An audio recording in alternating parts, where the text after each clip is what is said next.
You know when these stories come out and you read about Pochettino and about apparently Todd Bowley coming down, it doesn't really do him any favours. And also as well, when a journalist asked Pochettino about him coming down, what is he expected to say? Like, he can't then come out and go, he just got the job. Yeah. Hold on. Before you answer that, we can actually hear that audio now, what you're alluding to. This is Pochettino replying to the question about, something like, do you have any problems with the owners coming into the dressing room? It's in the way that they approach the player is the most important. If they are in a good way and in a correct way, I think they are very welcome. It's not a job of the owner to came to the dressing room and to give some speech, after the game, even when you win or when you lose. But they know very well how they need to behave. And as Bentley was alluding to, there's nothing else he can say, right? Exactly. And then what he said there is the truth. It's fine for them to come down and say what they need to say at the right time and the context of what they're saying. I don't think it is, Steve. But also, I would say I've lost what I was going to say now. This show will do it to you.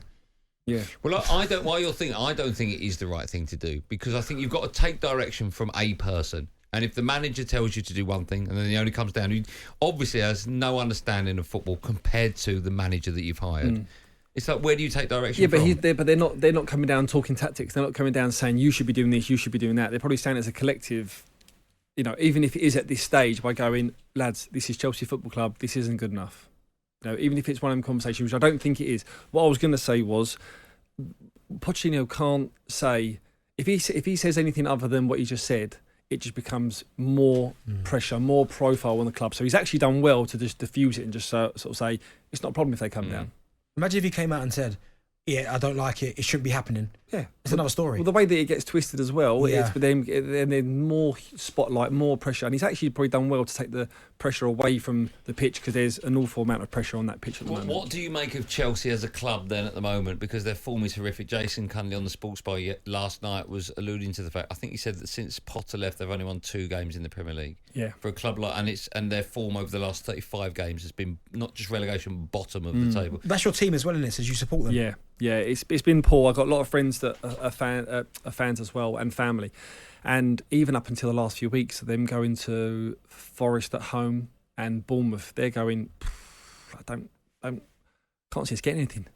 And I think that is just, if fans are saying that, then that, that the players are lacking in confidence as well. I think they're not far away from turning it around. They've had injuries. The whole thing with Chelsea is, it is a plan. There is a process. All right, they've bought for the future. They've gone out and they've bought the best players, the best young crop of players in Europe, not necessarily in this country. Have they though?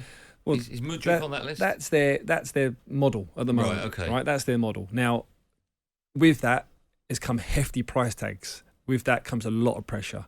So now you're asking a young player that's coming through, may have had, like Casado, for instance, one season, but still a huge pressure to then. Cole Palmer, handful of games. Yeah, or like we could reel off a load of these players. You're asking them to come in now on big contracts, which I don't like, to be fair, the big contracts, to then develop at a new place, a new environment, not in a great environment, not a great culture at the moment. So it's going to take time, and this model has to have patience. Now, they said this with Potter.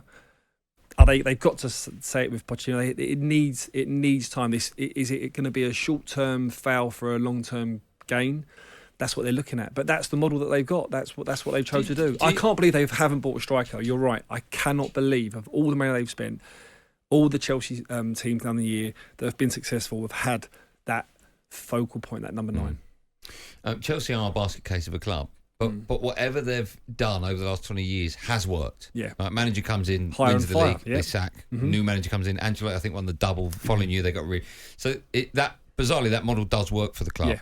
So does that mean that if Pochettino hasn't got this club whereabouts they should be come Christmas time, even the next 2 games that I think are massive, not necessarily tonight, League Cup, but the next 2 games are massive for them in the Premier League, do you think there's a possibility he might not see the new year in at Stamford Bridge?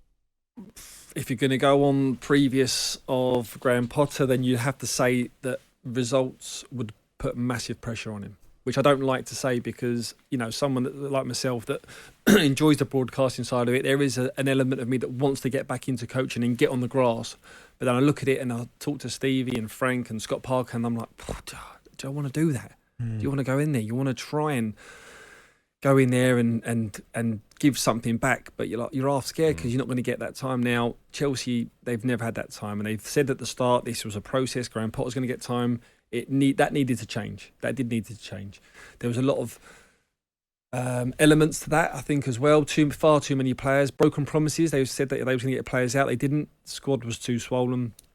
But you can't keep hiring and firing with this model that they're doing. If they're buying instant success, then fair enough, because you're buying well-known players that are played at the top level that's got pedigree that can do it at this level. But if you're getting youngsters in and you're just going to keep hiring, firing, that's not the right way to just go to a break. We'll take calls on the back of it. So 03717223344 if you want to react to what Steve Sidwell said.